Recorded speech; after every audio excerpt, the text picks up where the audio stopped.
gente, estamos aqui para mais um podcast, o Diga Podcast, porque se você tem algo a dizer, diga.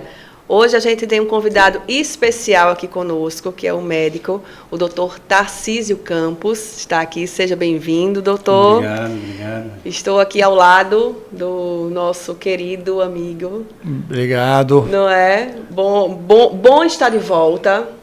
Viu, doutor Otávio, aqui. Eu fico muito lisonjeada quando vocês me chamam para participar desse podcast, que é um formato que eu gosto, descontraído, e mais com o senhor aqui do meu lado, deixa tudo mais tranquilo. Oh, coisa boa. E as pessoas gostam de escutar você, viu, Rani? Oh, coisa boa. Então vamos lá, a gente está ao vivo, né, doutor Tarcísio? É bom estar entre amigos, né? Entre amigos é bom. Isso é uma conversa é uma conversa de amigos aqui, mas que o propósito maior da nossa conversa, do nosso diálogo, é trazer histórias que inspirem as pessoas aqui no país, sabe? Sobretudo aqui no estado da Paraíba. E os nossos profissionais de saúde têm uma história muito bonita, sabe, para contar. Tem pessoas muito, muito boas. É isso que a gente vai contar aqui para as pessoas. E seja bem-vindo, meu amigo. Tarcísio, além de ser um colega, é um amigo de muitos anos, desde a faculdade que nós nos conhecemos. Fomos contemporâneos de faculdade. Foi meu mentor político intelectual da faculdade. Pelo menos, assim, a gente vê que o resultado foi muito bom, né? Você não sabia, né? Está tendo revelações hoje. Mas assim, eu era do movimento estudantil e o Otávio estava chegando, né? E a gente sempre conversava, ele sempre participava, sempre mostrou assim, essa liderança que ele é hoje, dentro aqui da saúde, da questão da saúde, né? Que a medicina ela tem que estar vista, né, do aspecto da saúde. Exatamente. Né? E aí eu acho que isso dá um plus maior, né, para essa atividade que esse canal aqui está desenvolvendo. Exato. Eu acho que é fundamental a gente ter um momento de poder conversar francamente, sem nenhuma assim, barreira, e falar da vida, falar do trabalho médico. Pois é, a gente está ao vivo, né? Tem gente que está assistindo agora. E vamos começar assim, porque quando eu peguei o currículo dele, viu, doutor Otávio, eu vi que ele não é paraibano. Ele nasceu em Recife, mas já está aqui, ó, há muito tempo, né? Muito tempo. Eu, na verdade... Como foi essa vinda para cá? Não, eu sou natural de Recife, né? Meus pais são pernambucanos, tenho 3 irmãos, né? 2 homens e uma mulher. E um nasceu no Rio Grande do Norte, todos os outros 3, né, eu e mais 2 nascemos em Recife. E meu pai era médico e a profissão dele era uma profissão assim muito dedicada, porque ele trabalhava na antiga Fundação CESP, que era uma fundação de serviço especial de saúde pública, e era um regime rígido. Você ia para onde a fundação exigia. Então ele estava em Pernambuco, mas aí houve a necessidade dele vir para Recife para assumir a diretoria aqui, e aí ele veio, né, e aí a gente assim, se radicou aqui na Paraíba, né, e eu me considero mais paraibano do que pernambucano. Acho que na verdade o Nordeste é um estado só. É mesmo. Eu gostei dessa comparação, dessa analogia, é isso mesmo.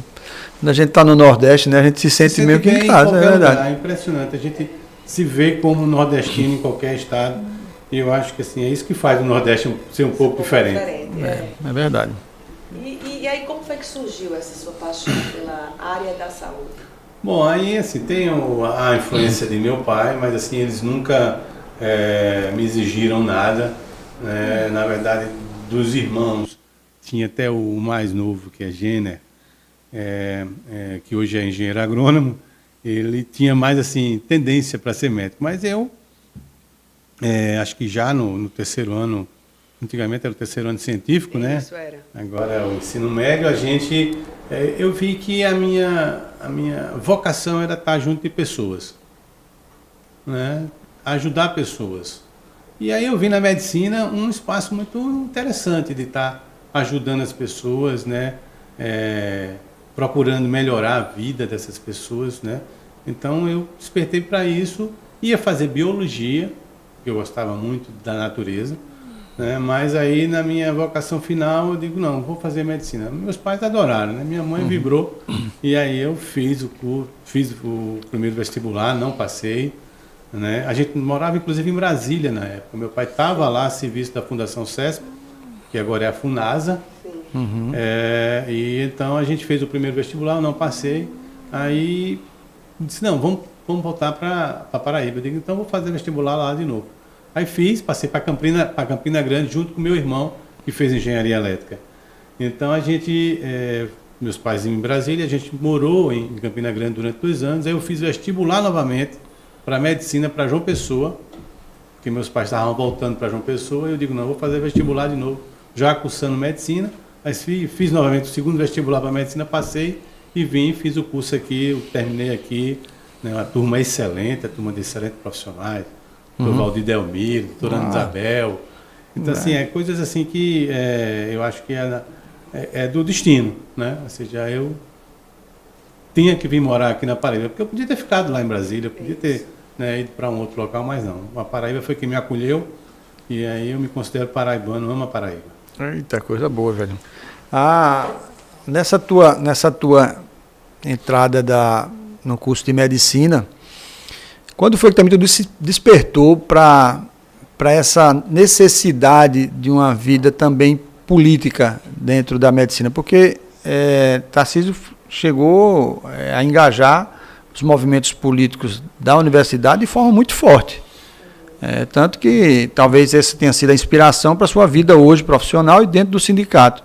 E lá na universidade, por que foi que tu... Otávio, assim, eu tive assim, minha formação dentro da minha casa foi sempre de muita conversa, muito debate. Meu pai exigia que a gente fizesse as refeições juntos. E eu me lembro de várias discussões, né, assim, discussões assim, no sentido de debater. Então, quando eu entrei na universidade, assim, foi uma coisa assim que aqui eu vou me matar a minha vontade, porque você tem 1000 cabeças, né? Você tem as várias áreas. Tanto é que o nome se chama universidade. Era um universo de pessoas. Né? Então, logo fui assim identificado como uma liderança. Né? Eu me lembro muito bem lá em Campina Grande, né? No trote, a gente tinha um trote famoso lá em Campina Grande, e a minha turma, quando entrou, minha turma de Campina Grande foi 85-1. E aí a gente recebeu um trote muito forte hoje de colegas que, inclusive, são da nossa convivência, o Dr. Markson, que é ortopedista, né? Ele foi um dos líderes da turma que me fez o trote. Então, a gente até, no momento, ficou até meio assim... inimigos não, mas... Chateados. Depois a gente fez uma amizade. E tem passagens interessantes, porque eu me lembro que foi numa aula de embriologia, a gente foi colocado no corredor, o pessoal entrou e foi, de certa forma, violento o trote. Entendi. Né? Aí teve realmente violência dos dois lados. Uhum. Né? E a partir daí eu fui identificado como liderança e o centro acadêmico me convidou para fazer parte. Eu fui já no curso básico lá de Campina Grande, chamado para ser vice-presidente do Centro Acadêmico de Medicina. A gente ganhou a eleição, disputa acirrada, mas ganhamos. E aí eu fui vendo que era um espaço muito importante, né, para a gente ter uma visão diferente. Né? Eu não digo que você não consiga ter essa experiência sem participar de centro acadêmico. Uhum. Mas lá no centro acadêmico isso é muito mais aguçado. Então a gente discutia saúde de uma outra forma. E eu via, né, que a medicina ela deveria ser encarada de uma forma mais global. Porque o curso de medicina, né, Otávio? Uhum. A gente sabe que antes já era, hoje é mais ainda. Ele praticamente começa a formar o estudante já como um especialista. Né? E é isso que a medicina precisa. Precisa de especialistas, precisa. Mas ela precisa de um médico que tenha uma visão mais global, né? De enxergar o ser humano como um todo e principalmente no seu ambiente que ele está convivendo. Uhum. Porque aí ele consegue identificar, até tratar melhor o seu paciente. Uhum. Então, assim, a pergunta de Otávio é o que me despertou. Me despertou isso, Otávio. A necessidade de a gente mudar um pouco a formação dos médicos, desde aquela época, porque a gente sabe hoje que o médico que está sendo formado, ele não está sendo preparado nem para o mercado de trabalho. Ele não tem, ele é formado sem ter nem essa perspectiva.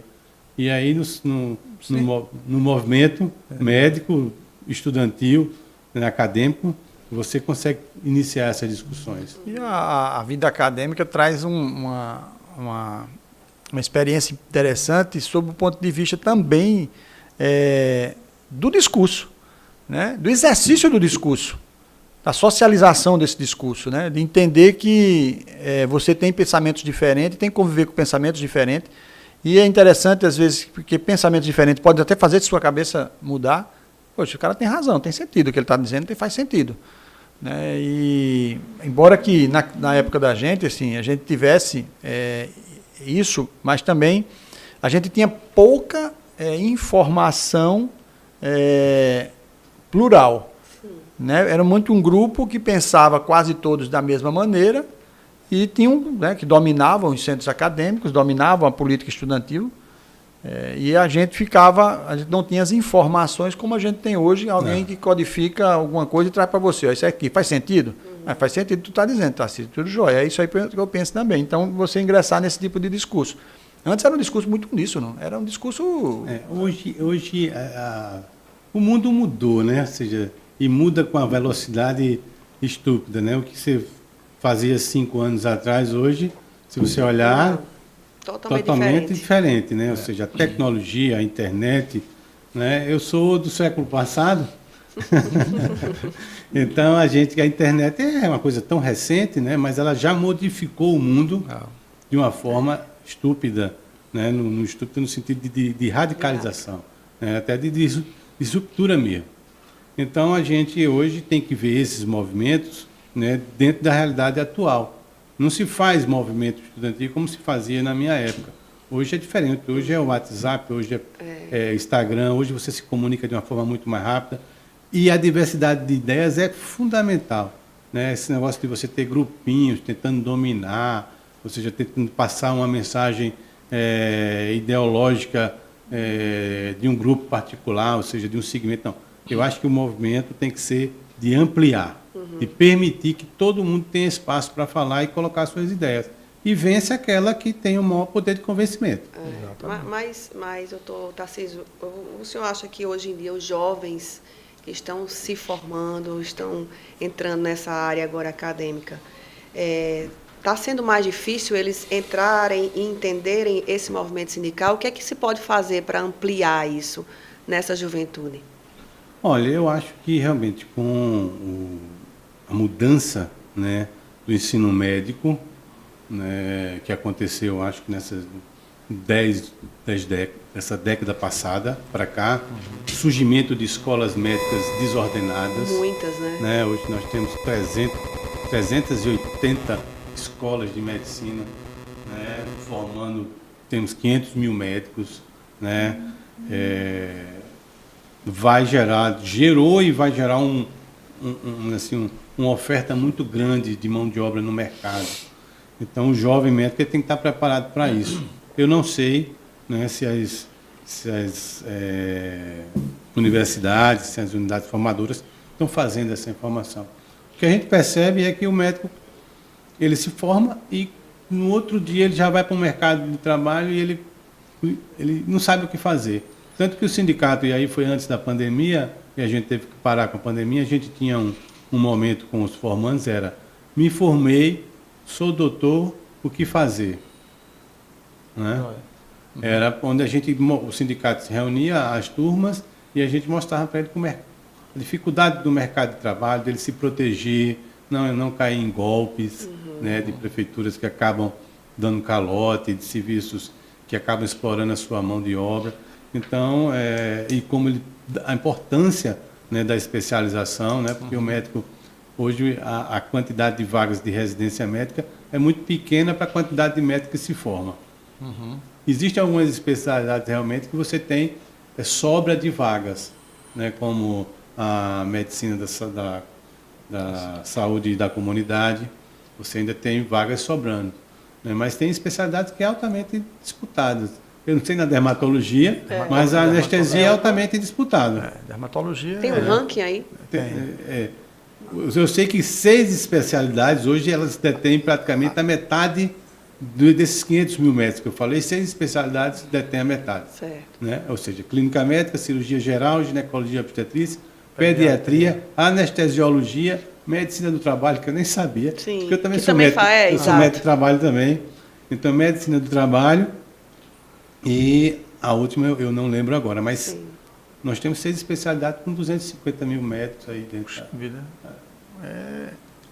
É considerável. Considerável, dentro dos que têm a especialidade, né? Porque a gente sabe que grande parte não tem e aí acabam caindo na clínica médica de uma forma geral. Mas, assim, é fundamental que o estudante de medicina, no seu curso, principalmente aquele que está faltando 2 anos para se formar, né? Ele comece a se interessar pelas discussões das suas entidades representativas. Aí eu falo Associação Médica Brasileira, sindicatos dos médicos, né, a Federação Médica Brasileira, que compõe os sindicatos, o Conselho Federal de Medicina e os seus conselhos regionais, ou seja, que esses médicos, quando estiverem faltando 2 anos, comecem a visitar os seus sites, né, das entidades, ou busque as informações, porque ele vai precisar dessas entidades, né, na sua vida profissional. E fortalecendo essas entidades, ele está se fortalecendo. Não adianta procurar.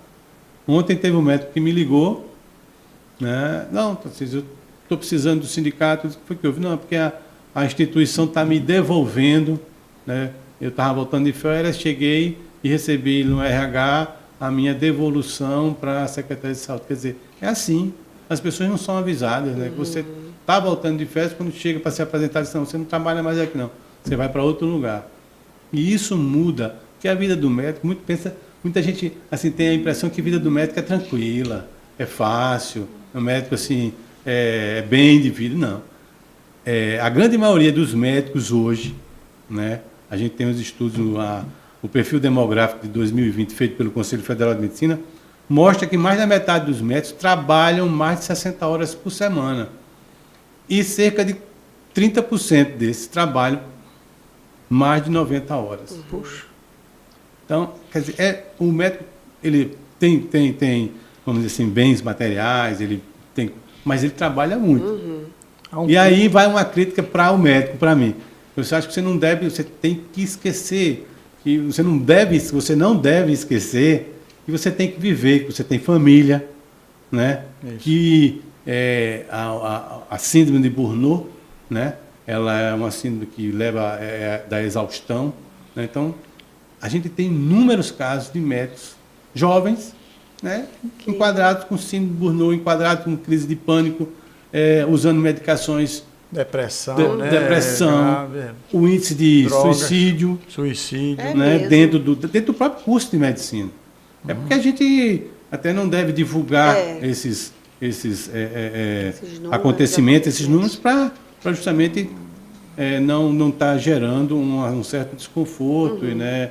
E até procurar identificar qual é a causa disso. E, para mim, é excesso de trabalho. Né? Então, é melhor que o médico tenha 2 vínculos, 3 vínculos no máximo, né? E receba dignamente nos 3. Porque hoje a maioria dos médicos tem 5, 6. Eu já vi colega que tem 7 vínculos. Isso compromete, inclusive, a própria assistência, né? Quando o médico tá mal de sua saúde, o resultado disso é uma má assistência. Sem dúvida, né? E aí é aquela história, né? Ou seja, o gestor da saúde, ele tem responsabilidade, né? Porque às vezes ele acha que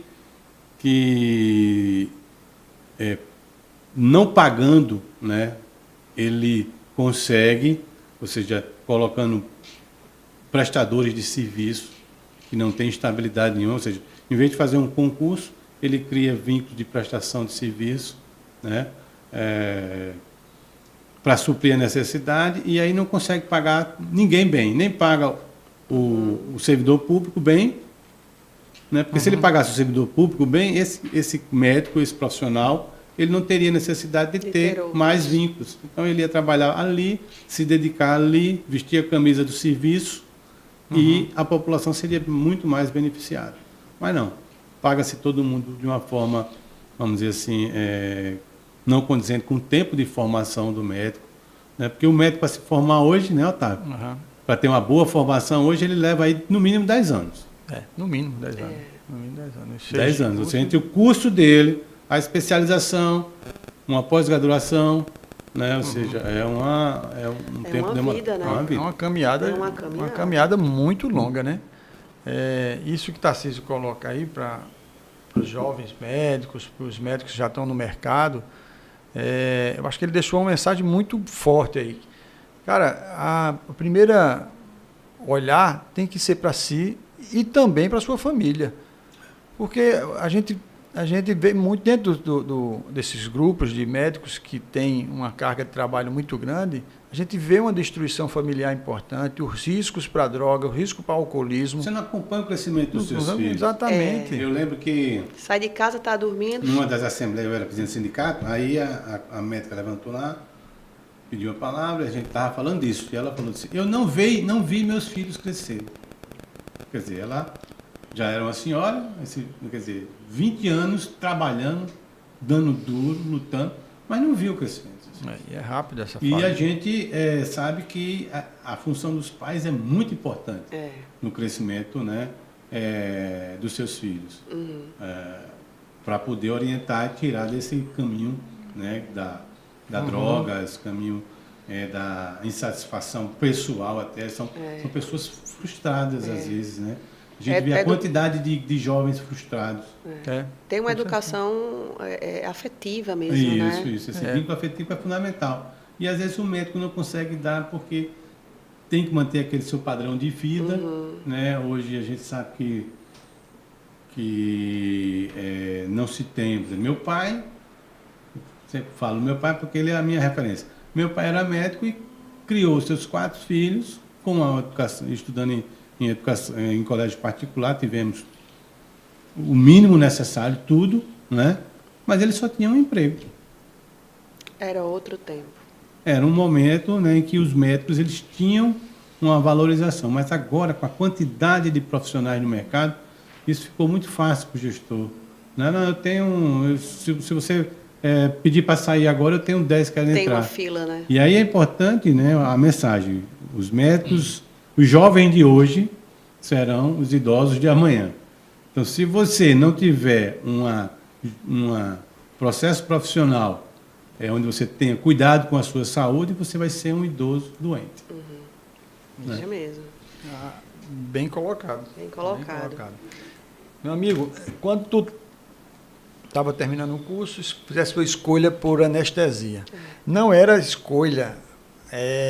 Isso não é uma escolha frequente, por exemplo, para quem militava muito forte nos movimentos estudantis, uma escolha pela anestesia, né? Embora que os anestesistas, do ponto de vista político, dominem praticamente todas as nossas instituições no país, não é só...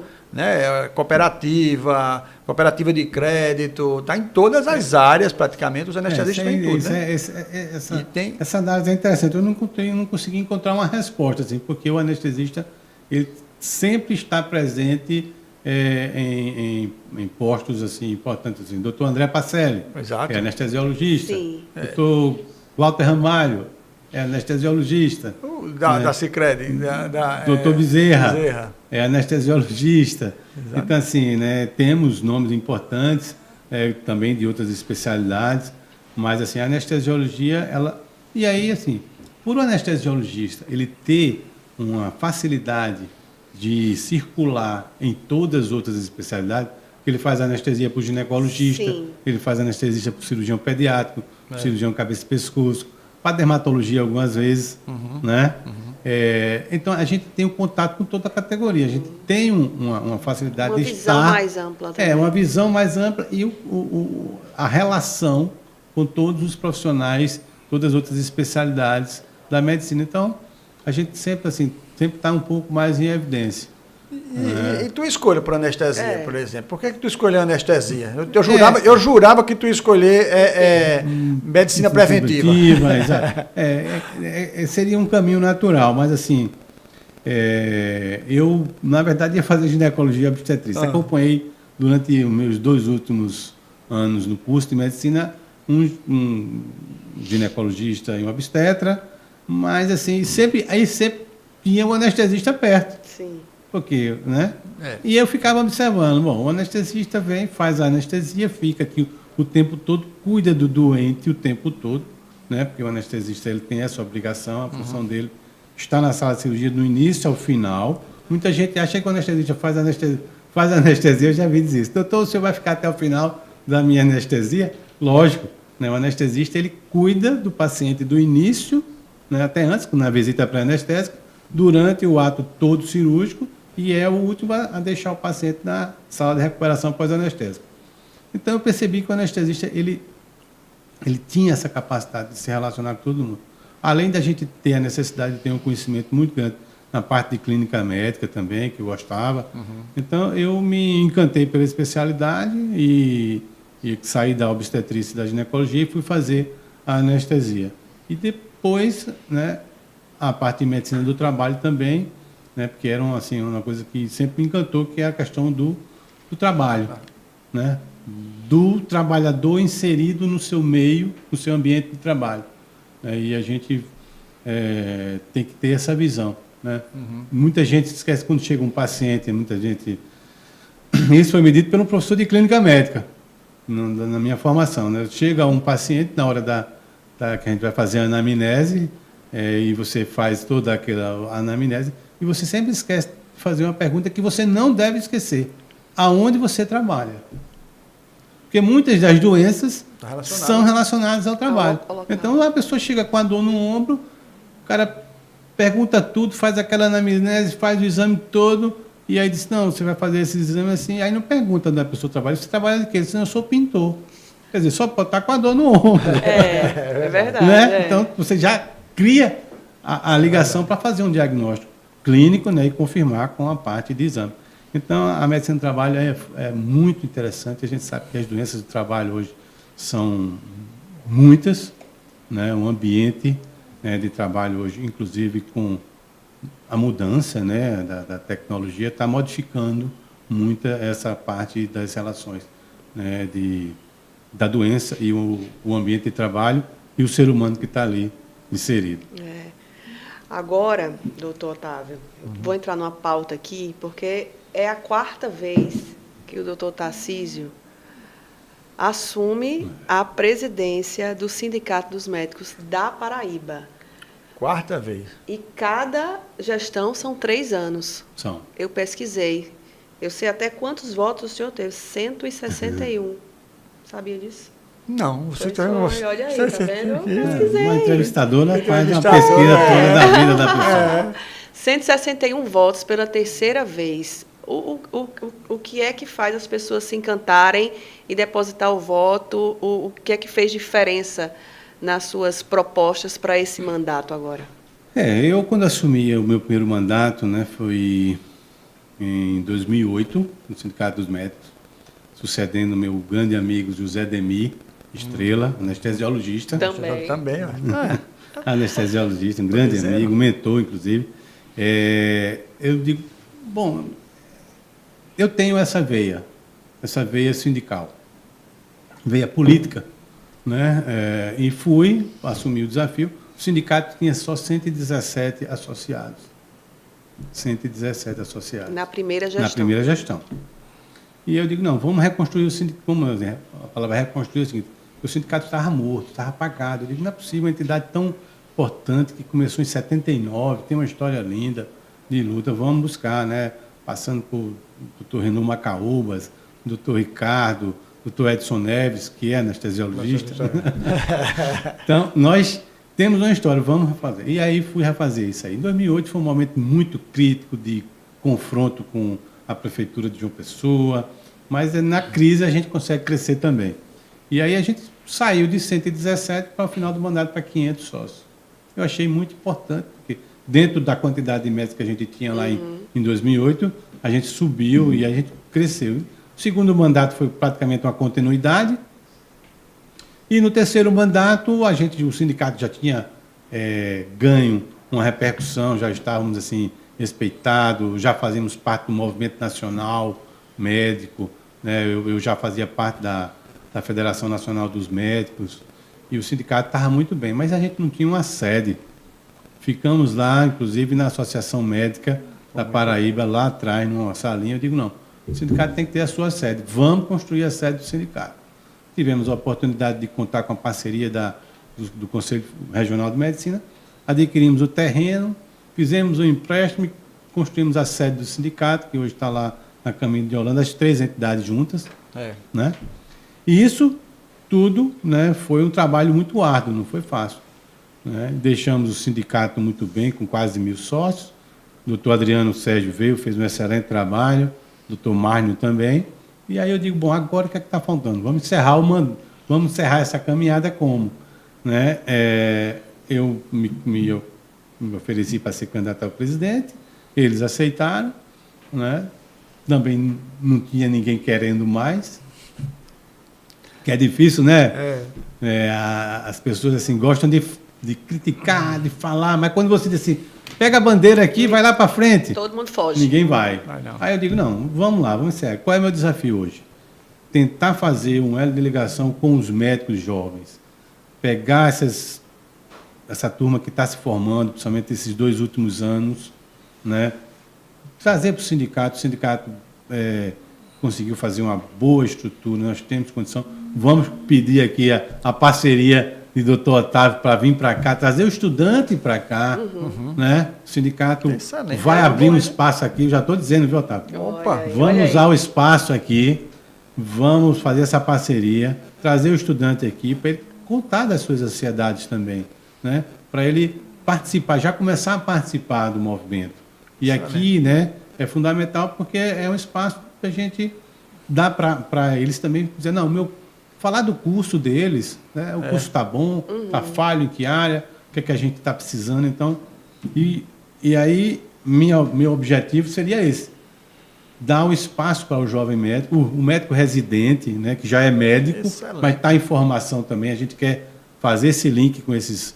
São mais de 200 médicos residentes hoje aqui em João Pessoa.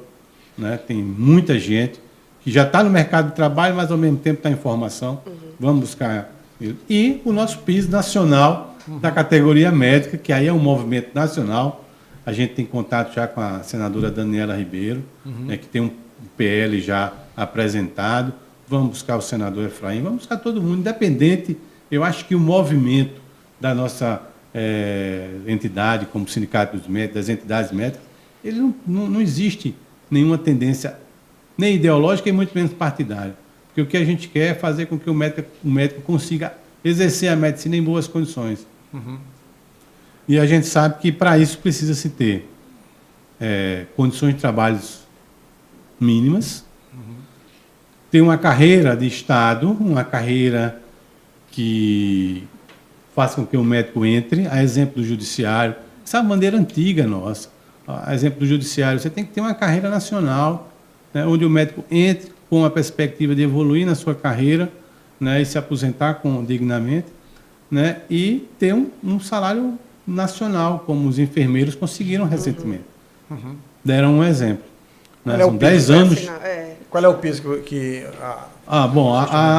inclusive existem vários projetos já no Congresso Nacional, mas o PL que a gente está buscando, assim, até porque o PL, ele na verdade não cria uma lei, ele modifica uma lei que já existe. Entendi. Que é de 61, lá na época de João Goulart, que estabelece 3 salários mínimos. Quando você faz essa correção, né, então hoje ela iria girar para 20 horas em torno de R$15 mil. Ah, tá. Vamos fizer essas correções dessa...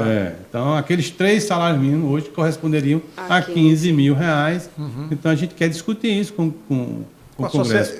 Com a sociedade, de maneira geral. Com a sociedade. Quer dizer assim, mas o médico quer ganhar R$15 mil, ele quer ganhar R$15 mil para trabalhar 20 horas, para dar uma boa assistência para a população, e a população tem que saber disso. Porque aí, né, o médico não vai precisar ter 4 empregos, 5 empregos. Ele vai trabalhar no hospital universitário, né, com 40 horas, se ele quiser, ganhando um bom salário. Então, isso é fundamental. Então, o que me estimulou para voltar, assim, com essa experiência que que eu já adquiri esse tempo todo, né, junto com a Federação Médica Brasileira, que hoje quem preside é o Dr. Tadeu Calheiros, que é um oncologista pediátrico de Recife. Então, a gente já está se articulando, o pessoal dos 14 sindicatos hoje que compõem a Federação Médica Brasileira, nós temos essa missão de dar esse foco nessa questão, porque eu acho que não adianta muita coisa a gente ficar brigando a nível isolado, estado por estado, tem que ser uma coisa nacional. Ampla, né? É. Agora, doutor Otávio, vê só, a gente sabe o termômetro da entrevista que está boa, quando a gente começa a receber as mensagens. Não, né? Eu já recebi aqui mensagem. Já recebeu? Já. Que bom, eu achei importante. Diga aí uma que você recebeu, legal. Legal. Ele parabenizando pela entrevista. Entrevista, né? De Brenner. Tá aqui agora, deixa eu pegar aqui o de Brenner. Dando os parabéns pela nossa entrevista, né? Aqui. Brenner é o dono da agência de publicidade, uma agência grande de publicidade, aqui próximo a gente, acho que TKM, se eu não me engano. E é da área da comunicação. Da área da comunicação. Tá legal, viu? Buscar justamente, porque hoje a comunicação é fundamental. Né? Inclusive, a gente está com um evento agora em Fortaleza, promovido pela Federação Médica Brasileira e pelo Sindicato Médico Ceará, minha amiga Dimar lá, que vai falar justamente isso, como se comunicar com o médico. Porque às vezes o sindicato está aqui achando que está fazendo excelente comunicação, mas não atinge. Inclusive, a assessora de comunicação de vocês, minha amiga Giovana, está assistindo. Ela já mandou mensagem aqui dizendo que a entrevista está muito leve. Já divulgou nas redes sociais de vocês. E está elogiando, inclusive depois pediu para você divulgar o Instagram do sindicato, que no final a gente divulga. Mas eu queria fazer, como eu contei logo no início aqui nos bastidores para vocês, eu tenho um amigo pessoal que faz parte também do sindicato, junto com o doutor Tarcísio, e eu pedi para ele me mandar um áudio, enfim, com uma informação, sabe, que dá para a gente tratar aqui, e eu queria pedir licença para soltar o áudio aqui. Acho que pega, né, o áudio, se você colocar aqui próximo aí do seu... eu vou colocar aqui, viu, doutor Tarcísio, só um minutinho. Tenho acompanhado a trajetória do amigo Tarcísio já faz um bom tempo, desde minha chegada aqui em João Pessoa, e percebido quanto ele luta pela classe médica, pelas melhores condições de trabalho e, consequentemente, pelas melhores condições de atendimento para os nossos pacientes. E parabenizo por isso, viu, Tarcísio? Mas aí tem uma pergunta também para você. Quando é que você vai chamar os companheiros aí do CIMED para uma cavalgada pelo Brejo Paraibano, meu amigo? Quer dizer que... Meu amigo Bruno. Sávio Bruno, dar um abraço aí, agradecer a ele. Um abraço, Sávio. Assim que eu sei que você é pai recente, né, mas esse convite vai existir. Porque eu falei no início que eu gosto da natureza. Então, meu hobby é cavalo. Então, eu gosto de andar a cavalo, né? Tem um sítiozinho lá em Solânia, e aí a gente faz esses passeios, que é fundamental. O médico tem que ter o seu lazer.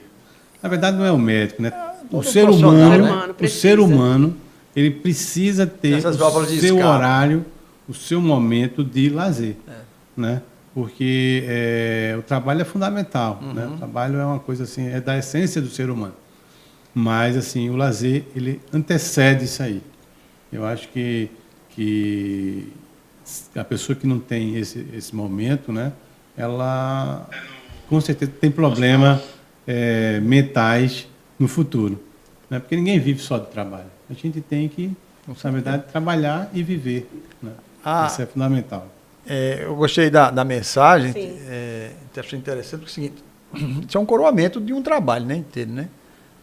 Tarcísio, 4º mandato, só em face de você entender que a pessoa está no 4º mandato, ele tem que ter uma força de vontade muito grande para você continuar a encarar isso, né? Porque a função de quem está à frente dessas instituições, ela é muito mais altruísta do que qualquer outra coisa, sabe?